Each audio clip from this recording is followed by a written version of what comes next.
Continuing on with our investigator discussion series, last time we covered Tony Morgan, the best fighter in the game.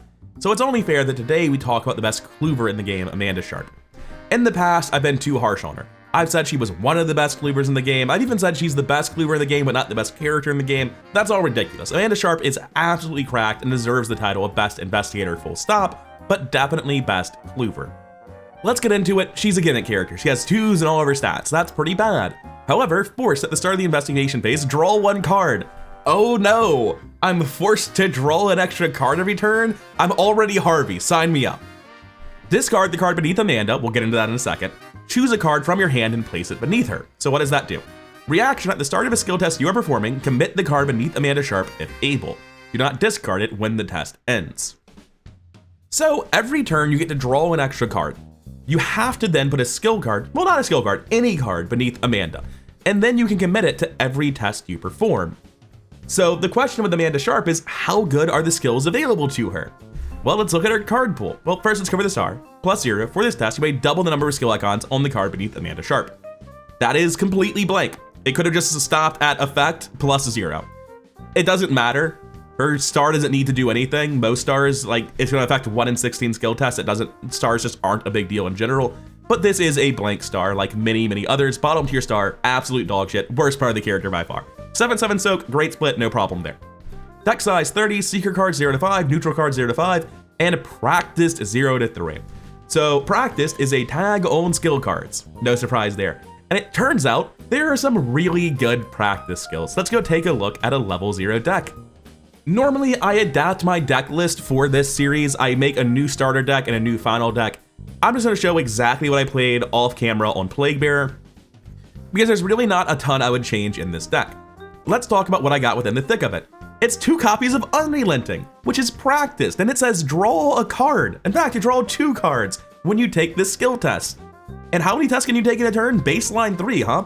So you're telling me that Unrelenting says draw 6 if I investigate at base 3 times. Base 3 is pretty bad. Draw 6 is pretty good. How much can I boost my book at level 0, by the way? 2 magnifying glasses, a Milan, maybe a magnifying glass, and a Grim Memoir. And you might think, but can you get all that and play reliably? It's level 0. I will remind you, draw 6 is a normal turn for this character. I can take those tests at like base 4 with a magnifying glass or a Milan and the Unrelenting committed. And on scenario 1, I don't really care if I fail all of them. I'll probably pass a couple and get some clues, but I'm doing this to draw 6 cards, right? And there are lots of other options. Perception's gonna draw 3 cards if I'm successful, which again, base 4, that's every other seeker, so we're just like looking to pass with magnifying glass, Memoir, Milan, same thing. You still have normal great seeker draw with deep knowledge to get yourself started. You have Eureka, which again is a way of drawing cards. It's better than Perception because it's 1 less book, but you get to scry. You have other clues as well, other skills rather. You have Inquiring Mind and Promise of Power. Just for Mythos resilience, you need cards like these to pass tests, but you will also have turns where you're like, you know what? I need to crack a high trial location. I'm just gonna put Inquiring Mind under me to have base 5s as long as there's clues at my location and get through most of those. You'll have turns where you have an insane amount of draw with Unrelenting or a different similar skill that gives less draw. You'll have turns where you just have high stats with Inquiring Mind. You try your very best never to put Promise of Power under you because you fill the bag with curses when you do that. But at the same time, it's absolutely worth it to put it under you in several circumstances.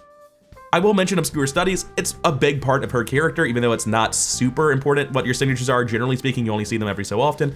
Amanda will see hers more often than most people because her draw is insane. It is 3 question marks and fast. Play when you initiate a skill test.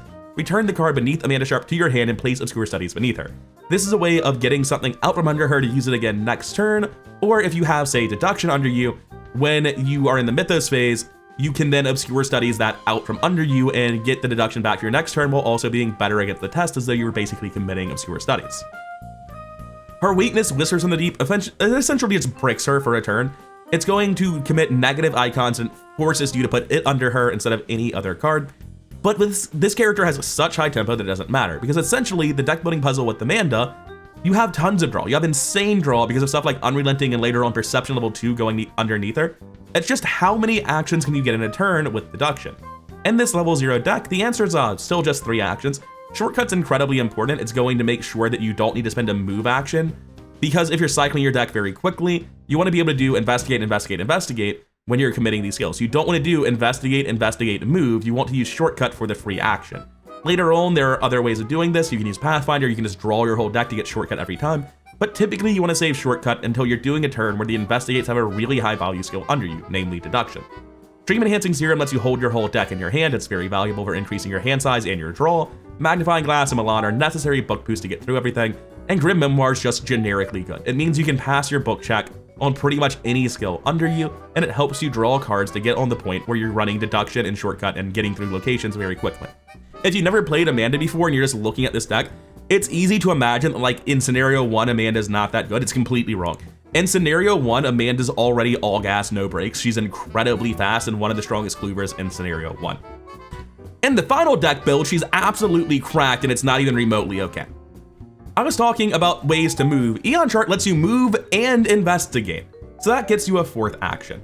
And there are way more broken Amanda decks than what this one ended up being. There are a lot of people who are gonna be like immediately, where the hell is the Red Gloved Man? And I'll go ahead and open him up. The Red Gloved Man costs 5 experience, only 2 resources, he's fast, gives you 4/4 soak. After he enters play, you can set your skills to base 6. You have to pick 2. You're gonna pick book and anything else, it doesn't matter. And at the end of the Mythos phase, you discard it. Because you're cycling your deck incredibly fast, Red Gloved Man, if you get 2 copies of him, you don't even really need the second one, but if you get 2 copies of him, you can just have really broken turns.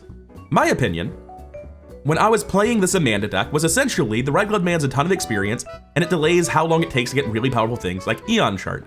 So rather than getting the Red Gloved Man, I'm just gonna play without using him. I'm not gonna try to do any stupid infinite combos. She's very good at them. I'm not gonna cover them here. But I was like, the Red Gloved Man's only great if you're already going really, really hard. I think I already beat the game really consistently without the Red Gloved Man. I'm just gonna play to that out, and that is completely fine. You don't need Red Gloved Man at all. And you can see the deck's actually still very, very similar to the start. You can see our asset size goes down from 8 to 7. We cut Grim Memoirs and 1 Dream Enhancing Serum. We get the Eon Charts. We just don't need the Grim Memoirs in the later versions of the deck, because as we get better skills, we just have more to commit. Deduction is worth 2 books, Perception is worth 3 books, and as your draw gets better, it's more likely that you can commit skills in your hand while using the skill underneath you and not run out of resources. And in terms of your draw getting better, Cryptic Research is number 1 on the list. Typically, the way this character would play is you would have 1 turn where you set up with Unrelenting or Perception underneath you. You would then use Deep Knowledge and Cryptic Research as well as get your assets in play on the next turn.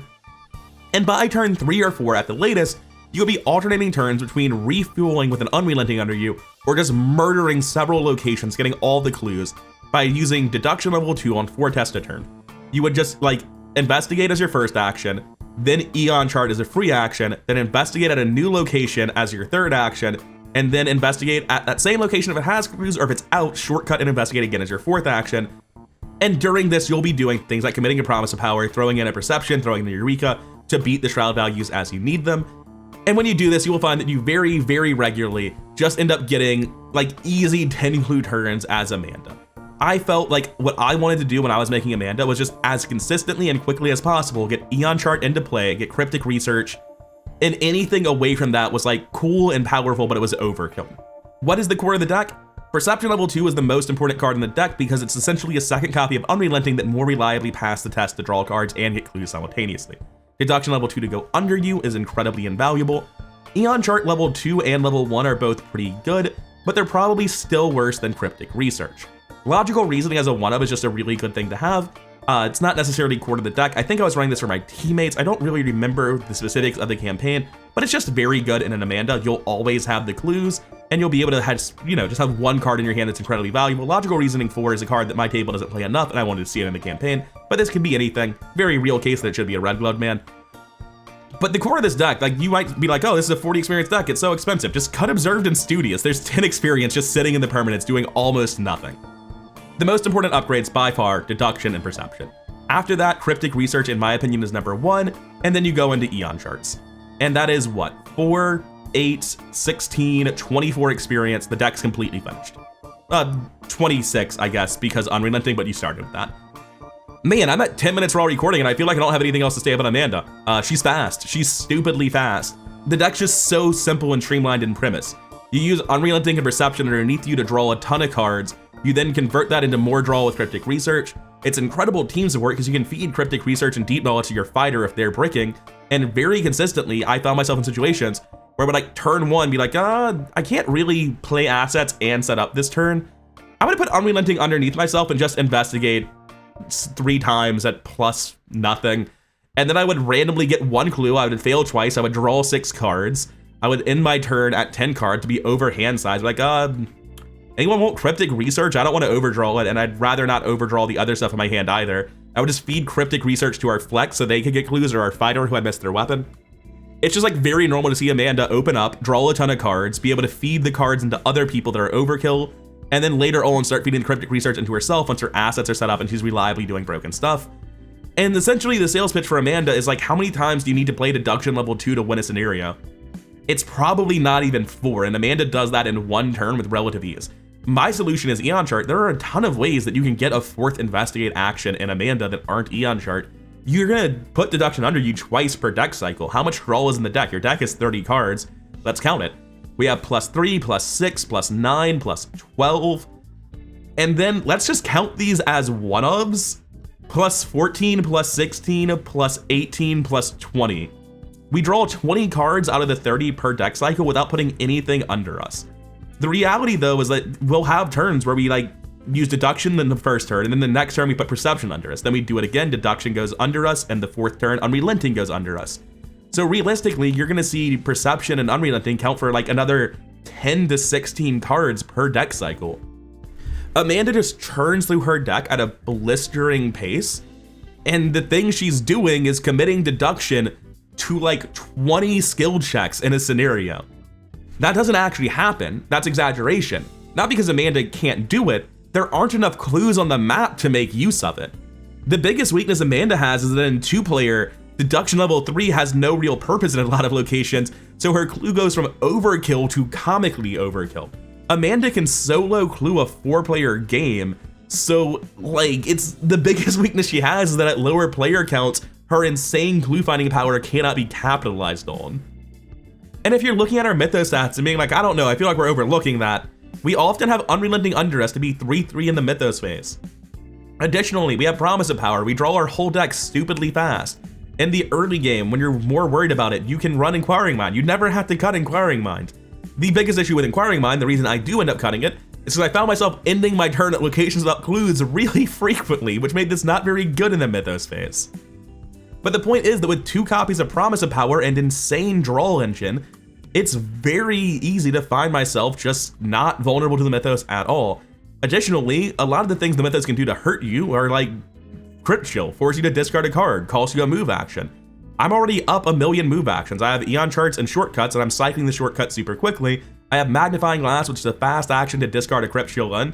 It's just not super hard to live through a mythos phase. What it can do to Amanda is generally not that bad, and with Promise of Power and high draw, she's generally gonna pass anyway. One thing I will harp on about a little bit is that Deduction is team support. This is not something I'll generally talk about, but getting clues is team support.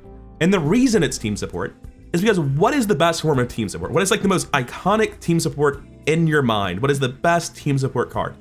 Maybe some of you are picturing other cards like Stand Together, but a substantial portion of my audience is thinking of Warded Protection level 2.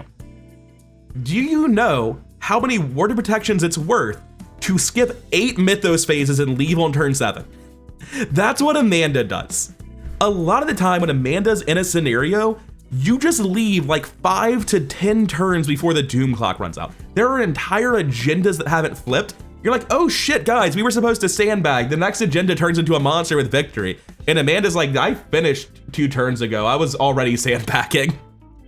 Amanda is so unfathomably fast at getting clues compared to anyone else in the game, even other Seekers. The only thing that ever came close was Untabooed Mandy.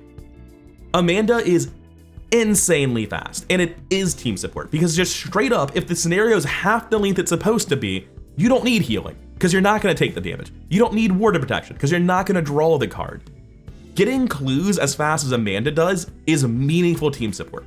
Ending the scenario faster is always valuable because of this, but Amanda does it to such an extreme degree that it is legitimately a meaningful source of team support, and it's crazy. Also, Cryptic Research and Deep Knowledge getting fed into your teammates is not nothing either. But typically, I don't like doing that. I can do it. The fact that you can force your fighter to draw his flamethrower by feeding him Cryptic Research is really good. But the reality is that the more Amanda has to deviate from this plan, setting up with Eon Chart or whatever you have, to use Deduction 4 times in a turn, to draw 3 to 4 times with Unrelenting, everything that pushes you away from that hurts Manda. Sorry, I just combined Amanda and Mandy into Amanda. It's terrible. I get these characters mixed up all the time because ever since I played Forgotten Age Seekers Only with both of them, I just crossed my wires permanently. I can't fix it. But every action you take that is not using the skill under you hurts more than an action for anyone else. When Harvey is forced to explore, that's not a big deal. When Amanda is forced to explore, she loses a deduction, a Eureka, an Unrelenting. Whatever was under her, she just lost that skill commit by doing it. Amanda doesn't like having her plan interrupted.